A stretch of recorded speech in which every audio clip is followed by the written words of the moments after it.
제가 지난주 초에 한국에 친한 부부가 있는데 저희 부부랑 같이 친하게 지내고 교제하는 부부입니다.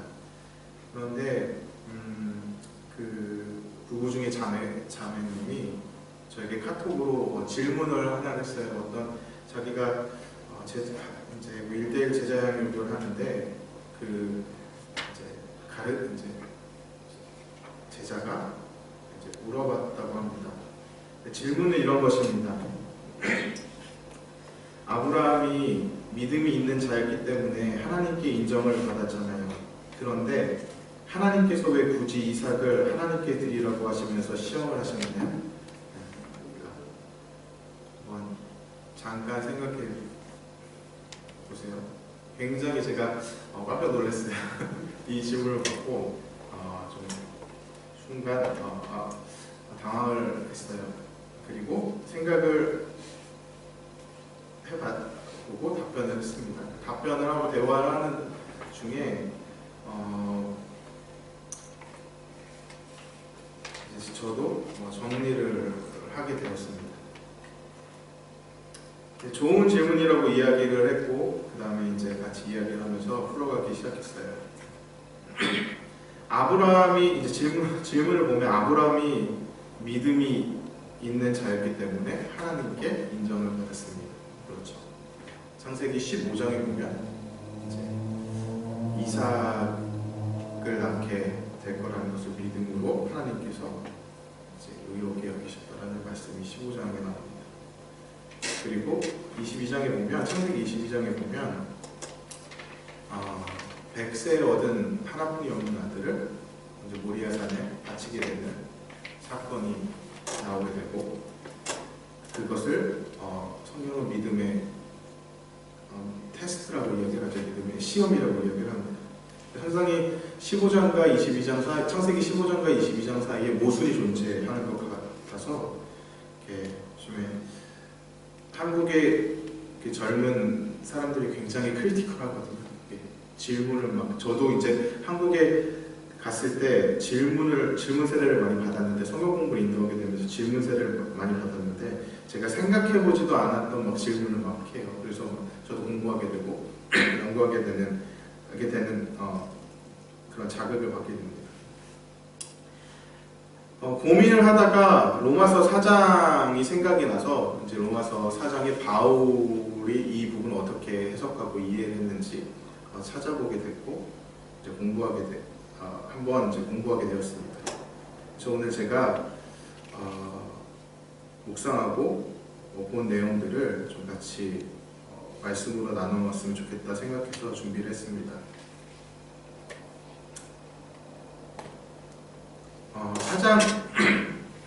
사실은 4장 전체가 오늘 볼 내용인데 그 중에 이 4장 전체를 보기에는 너무 시간이 없고 그래서 이제 반으로 잘랐습니다. 그런데 이제 시작은 제가 이제 앞에서 잘 설명한 것처럼 여기서의 핵심은 4장 그러니까 첫 번째 질문과 연결되는 핵심은 4장 3절에 나옵니다. 로마서 4장 3절 같이 보겠습니다.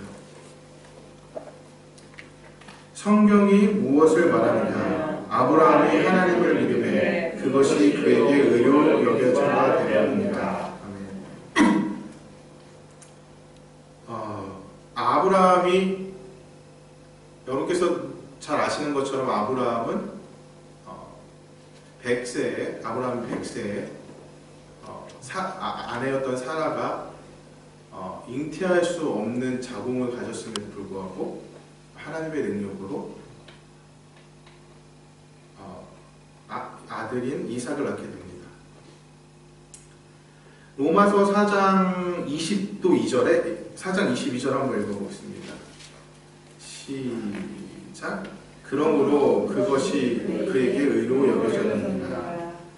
하나님 아들을 낳기 100세의 아들을 낳기 전에 어느 날 하나님께서 찾아오셔서 아브라함에게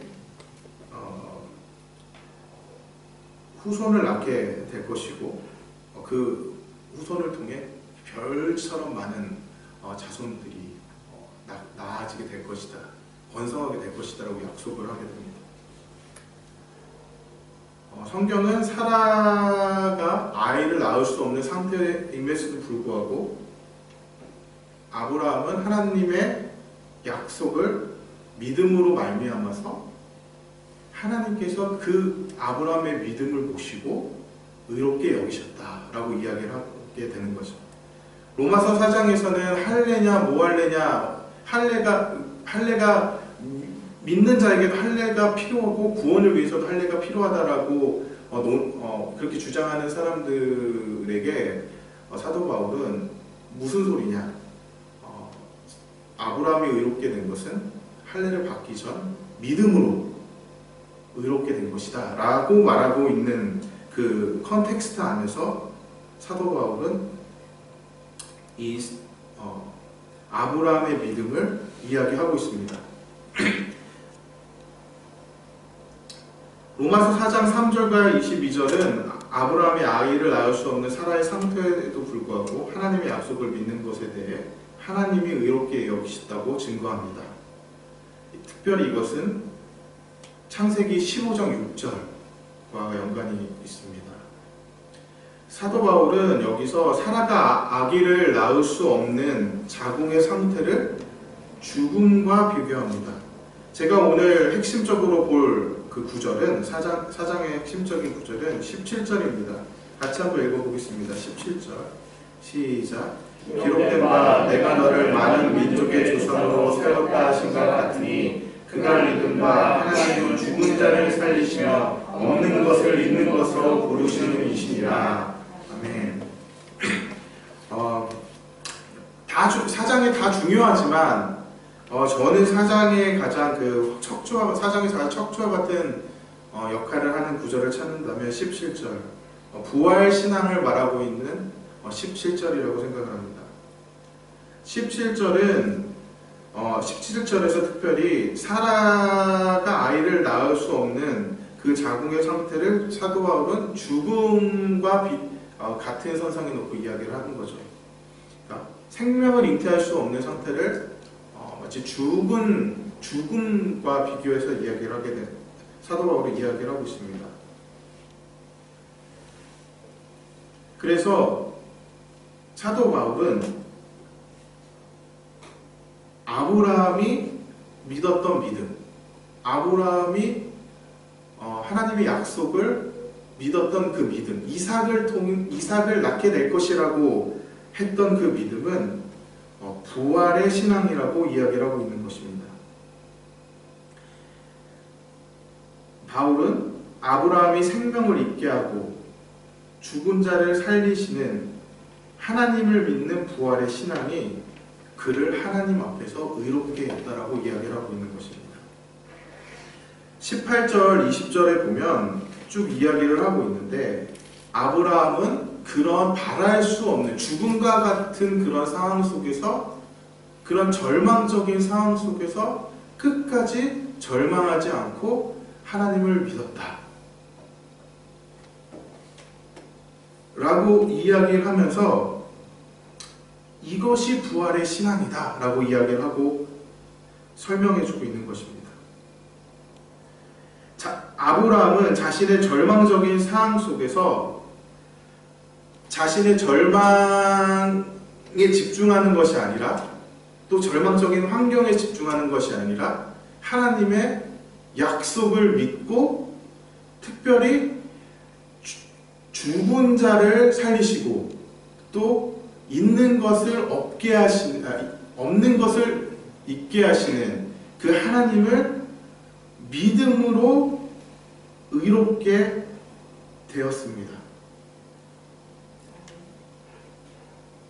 그래서 22절에 하나님이 아브라함을 의롭게 여기셨다고 말하고 있는 것입니다. 이삭의 탄생을 믿었던 아브라함의 신앙은 바울의 말에 의하면 부활의 신앙이었다라고 말하고 있는 것입니다. 아브라함은 죽은 자를 살리시는 하나님을 믿었습니다. 아브라함은 없는 것, 있는 것으로 부르시는 하나님을 믿었습니다. 사도 바울은 이 아브라함의 믿음을 가리켜 부활의 믿음, 부활의 신앙이라고 이야기하고 있는 것입니다.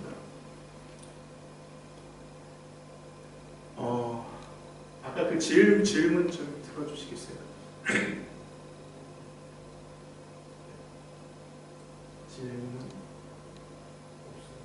그 질문에 보면 첫 번째 문장이 아브라함의 믿음이 있는 자였기 때문에 하나님께 인정을 받았습니다 라는 것입니다. 여기에 모순이 있죠. 제가 이 사도 바울의 아브라함의 부활의 신앙을 설명하는 것을 비교할 때 이 첫 번째 문장에는 분명히 모순이 있습니다. 아브라함이 믿음이 있는 자였다. 그래서 하나님께 인정을 받았습니다. 여기서 빠진 게 있어요. 이 말은 뭐냐면 이 질문한 사람의 의도는 이렇게 이야기를 하고 있는 것이죠. 아브라함이 하나님의 약속을 믿었다. 그거죠. 하나님이 이삭을 낳게 할 것이라는 그 약속의 말씀을 믿었다. 이게 다예요. 여기에는 부활의 신앙에 이해가 없는 것이죠.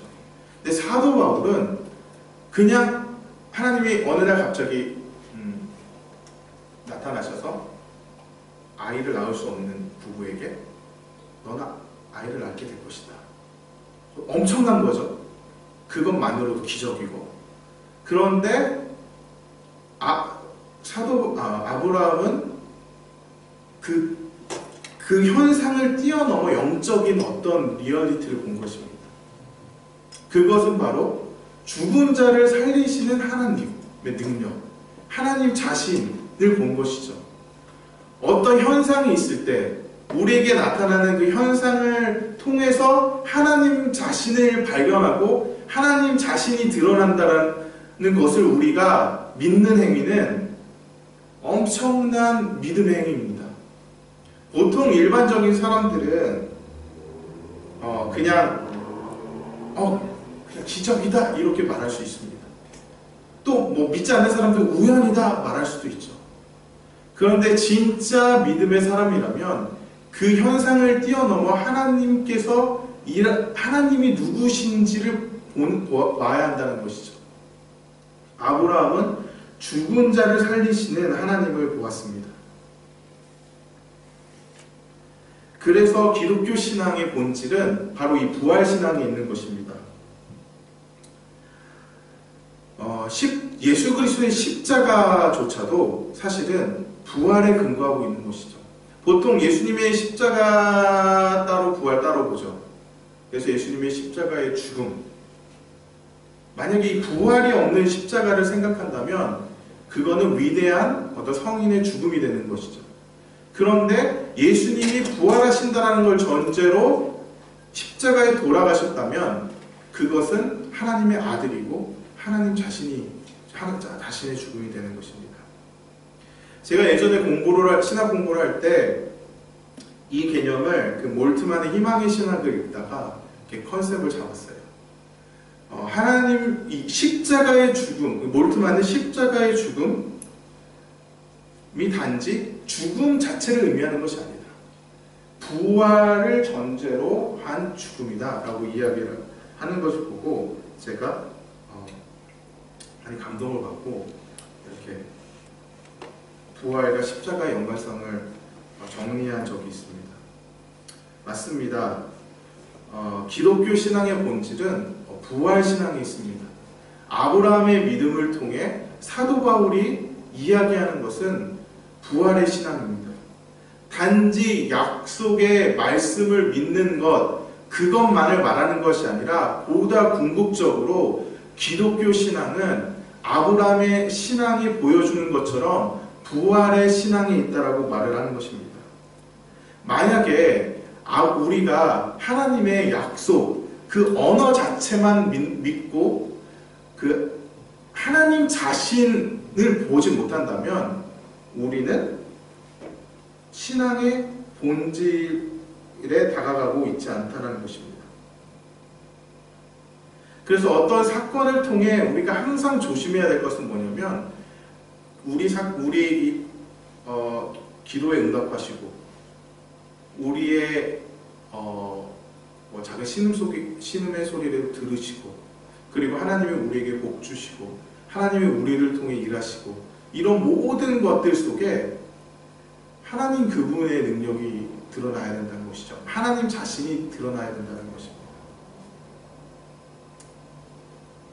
그래서 아브라함은 이렇게 사도 바울은 이렇게 이야기하고 있습니다. 20절에 보면 믿음이 없어 하나님의 약속을 의심하지 않고 믿음으로 견고하여져서 하나님께 영광을 돌리며 믿었습니다. 그리고 이삭이 나왔죠. 그런데 그것으로 끝나지 않았습니다. 하나님 그분이 드러나셨습니다. 하나님께 영광을 돌렸습니다. 죽은 자를 살리시는 그 하나님의 능력을 아브라함은 보았기 때문에 하나님 그분이 어떤 분이신지를 알았고 하나님께 영광을 돌릴 수밖에 없었다라고 사도 바울은 증거하고 있는 것입니다. 그래서 이삭을 낳게 하신 하나님의 목적, 그 하나님의 약속의 궁극적인 목적은 죽은 자를 살리시는 하나님 자신을 드러내는 것이었습니다. 그리고 아브라함은 그 하나님을 믿는 부활의 신앙의 표본이 되었습니다. 그러니까 이삭을 낳는 사건을 통해서도 우리는 그 중심에 부활의 신앙이 있다는 것을 알 수 있다는 것입니다. 아까 또 질문을 또 보면 그런데 왜 하나님께서 굳이 이삭을 하나님께 드리라고 하시면서 시험을 하셨나요? 그러니까 믿음이 있는데 시험을 했다라는 것이죠. 믿음이 있는데 시험을 했다라는 것은 모순이죠. 왜냐하면 시험은 믿음이 있는지 없는지 테스트하는 건데 이미 믿음이 있는데 어떻게 시험을 할 수 있습니까? 이제 이게 문제입니다. 근데 또 17절 다시 한번 읽겠습니다. 17절에 보면 다시 한번 읽어보겠습니다. 시작. 기록된 바 내가 너를 많은 민족의 조상으로 세웠다 하신 것 같으니 그가 믿은 바 하나님은 죽은 자를 살리시며 없는 것을 있는 것으로 부르시느니라. 아멘.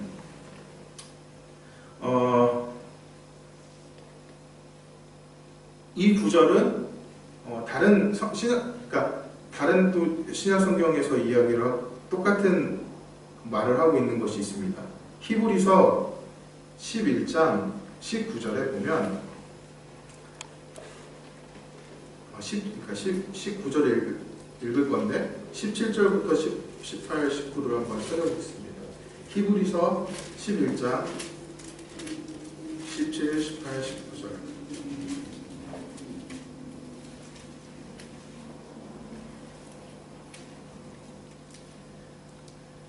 같이 읽겠습니다. 시작. 아브라함은 시험을 받을 때 믿음으로 이삭을 드렸으니 그는 약속들을 받은 자로되 그 외아들을 드렸느니라. 그에게 이미 말씀하시기를 내 자손이라 칭할 자는 이삭으로 말미암으리라 하셨으니 그가 하나님이 능히 이삭을 죽은 자 가운데서 다시 살릴 줄로 생각한 자 비교컨대 그를 죽은 자 가운데서 또 받은 것이니라.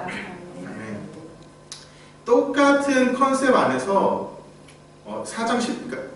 로마서 4장 17절의 바울과 똑같은 컨셉 안에서 히브리서는 이삭을 제단에 바치는 사건에 대해서 이야기를 하고 있는 것이죠. 이삭을 바칠 때 거기서도 부활의 신앙이 핵심이라는 것입니다.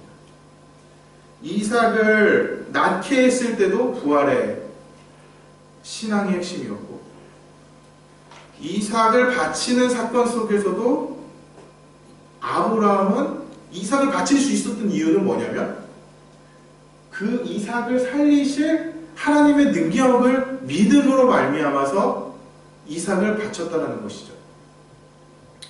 그러니까 이 믿음이 없었으면 정신병자입니다. 이 믿음이 없었으면 자기 아들을, 하나뿐이 없는 아들을, 그것도 100세에 얻은 아들을 어떻게 바칠 수가 있었겠습니까? 하나님이 죽은 자를 살리시는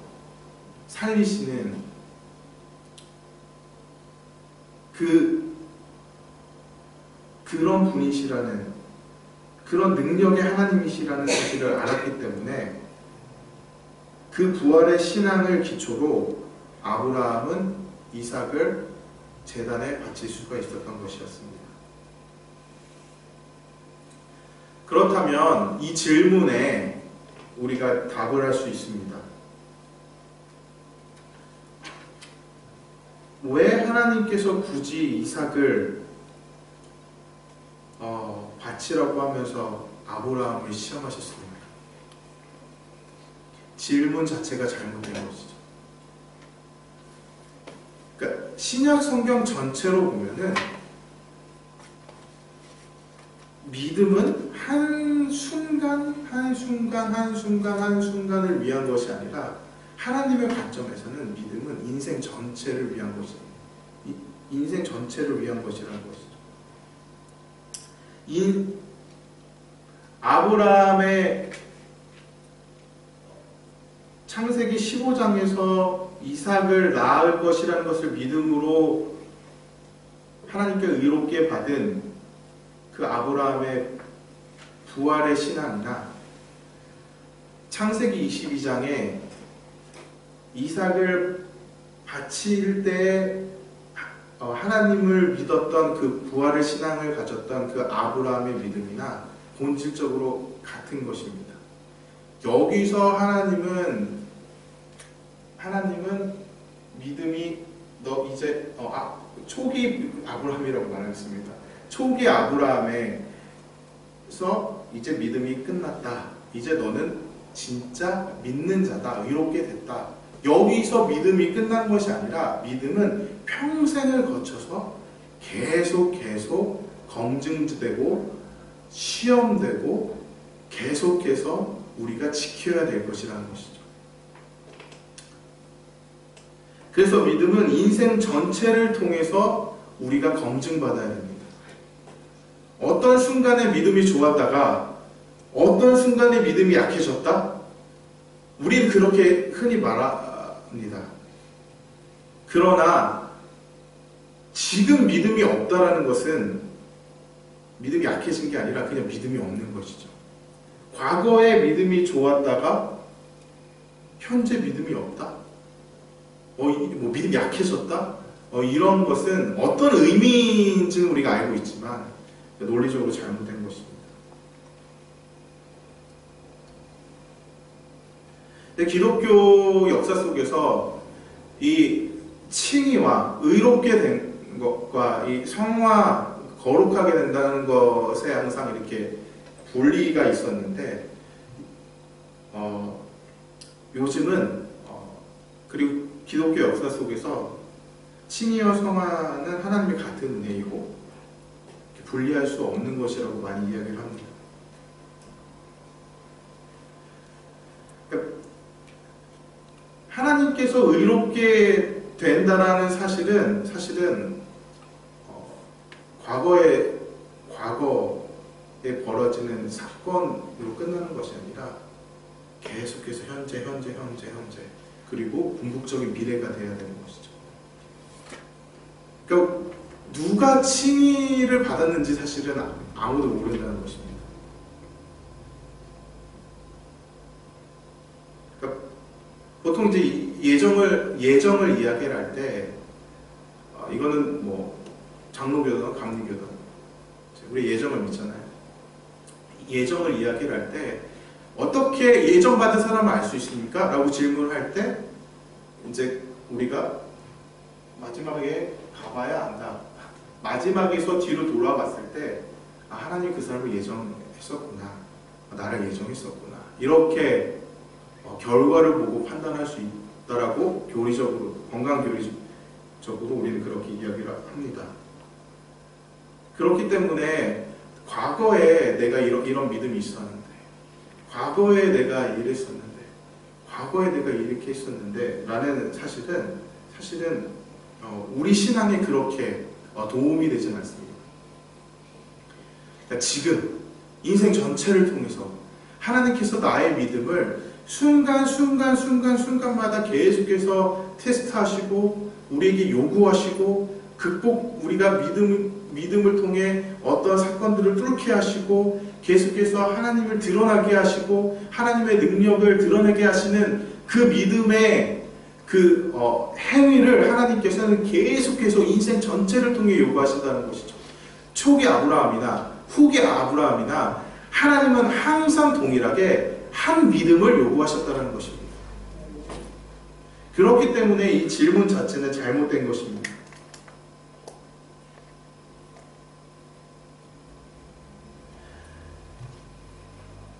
고린도후서 1장 9절에 바울은 이렇게 이야기합니다. 자신이 아시아 선교를 하다가 자신이 매맞아 죽을지도 모르는 그러한 고통의 상황 속에서 오직 죽은 자를 다시 살리시는 하나님만 의지했다라고 고백하고 있습니다. 사도 바울은 이미 믿었던 사람입니다. 부활하신 예수 그리스도를 만났던 사람입니다. 그렇지만 그 부활 신앙은 가장 고통 속에 있었던 상황 속에서도 현재 발휘되고 있었다라고 이야기를 하고 있는 것이죠. 당시 현재죠. 매맞고 고통당하고 절망적인 상황 속에서 사도 바울이 붙들었던 것은 부활의 신앙이었습니다. 죽은 자를 살리시는 그 하나님, 그 하나님의 능력을 믿었기 때문에 사도 바울은 끝까지 선교할 수 있었고 자기 목숨을 걸고 끝까지 복음을 증거할 수 있었습니다. 그리고 사도 바울은 그래서 두렵고 떨림으로 너희 구원을 이루라 라고 이야기를 빌립보서 2장 12절에서 이야기를 하고 있습니다. 그리고 모든 사람을 다 구원받게 하고 자신이 구원받지 못할까봐 사도 바울은 떨고 두려워하고 하곤 했다라고 성경은 이야기합니다. 그러니까 믿음은 현재적인 사건입니다. 믿음은 인생 전체를 통해 증명돼야 될 사건입니다. 과거의 어떤 순간을 통해서 우리의 믿음이 드러났다면 그것이 현재 그리고 미래에도 동일하게 드러나야 된다는 것이죠. 과거에 내가 하나님을 경험했고 기적을 경험했다면 현재 내가 하나님을 경험하고 기적을 경험하고 그리고 미래에 내가 하나님을 경험하고 기적을 경험해야 되는 것이 바로 부활의 신앙이라는 것입니다. 그것이 사도 바울이 로마서 4장에서 말하는 아브라함의 믿음이고 부활의 신앙입니다. 절망적인 상황 속에서 우리는 나의 과거의 믿음을 돌아보지 말아야 합니다. 절망적인 상황 속에서 현재 나의 절망적인 상황에 집중하지 말아야 합니다. 절망적인 상황 속에서 그 절망을 이기게 하시는, 없는 것을 있게 하시는, 그리고 죽은 자를 살리시는 그 하나님, 그분이 어떻게 드러날 건지 고민해야 됩니다. 그 하나님을 믿고 계속해서 믿음으로 우리가 나아갈 때 우리는 현재 하나님의 기적과 능력을 경험하게 되는 것입니다. 히브리서 14장 16절은 이에 대해서 이렇게 이야기를 합니다. 그러므로 우리에게 큰 대제사장이 계시니 승천하시니 곧 하나님의 아들 예수시라. 우리가 믿는 도리를 굳게 잡을지어다. 우리에게 있는 대제사장은 우리의 연약함을 동정하지 못하실 리가 아니요 모든 일에 우리와 똑같이 시험을 받으신 이로되 죄는 없으시니라. 그러므로 우리는 긍휼하심을 받고 때를 따라 돕는 은혜를 얻기 위하여 은혜의 보좌 앞에 담대히 나갈 것이니라. 아멘. 성령의 도우심으로 예수 그리스도의 십자가의 능력을 은혜에 힘입어 우리는 하나님의 보좌 앞에 나가야 합니다. 히브리서 4장 16절은 그것을 때를 따라 돕는 은혜를 얻기 위하여 라고 이야기를 하고 있는 것이죠. 때를 따라입니다. 우리가 계속해서 우리가 하나님이 계속해서 필요할 때 그때 계속 나가라는 것이죠. 그 하나님의 능력을 경험하는 것이 과거의 어떤 한 시점에서 끝나는 것이 아니라 계속해서 때를 따라 계속해서 그 하나님의 도우심을 경험하기 위해 하나님의 능력을 경험하기 위해 하나님의 보좌 앞에 다운데이 나가라는 것입니다. 그 하나님의 은혜를 우리는 구해야 된다는 것입니다. 로마서 4장에서 바울이 말하는 이 아브라함의 부활의 신앙이 바로 이런 것입니다. 아브라함의 부활의 신앙은 아브라함만을 위한 것이 아니라 우리를 위한 것이다 라고 23절에 이야기를 하고 있습니다. 사도 바울은 우리가 아브라함의 부활의 신앙의 본을 따라 죄인인 우리의 구원을 위해 예수 그리스도를 죽음에서 부활시킨 하나님의 능력 곧 하나님 자신을 믿는 믿음을 가질 것을 도전하고 있는 것입니다. 그것이 24절 25절에서 이야기를 하고 있습니다. 의로 여기심을 받을 우리도 위함이니 곧 예수 우리 주를 죽은 자 가운데서 살리신 이를 믿는 자니라. 예수는 우리가 범죄한 것 때문에 내줌이 되고 또한 우리를 의롭다 하시기 위하여 살아나셨느니라.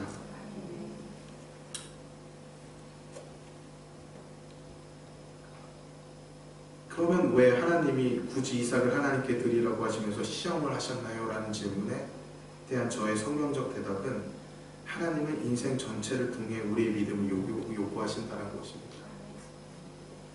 그래서 그 도표를 마지막으로 보면 제가 이해한 것을 도표로 그리면 부활신앙은 아브라함의 부활의 신앙은 이삭 처음에 로마서 4장 17절에 말하는 이삭의 탄생과 관련된 아브라함의 믿음, 아브라함의 칭의,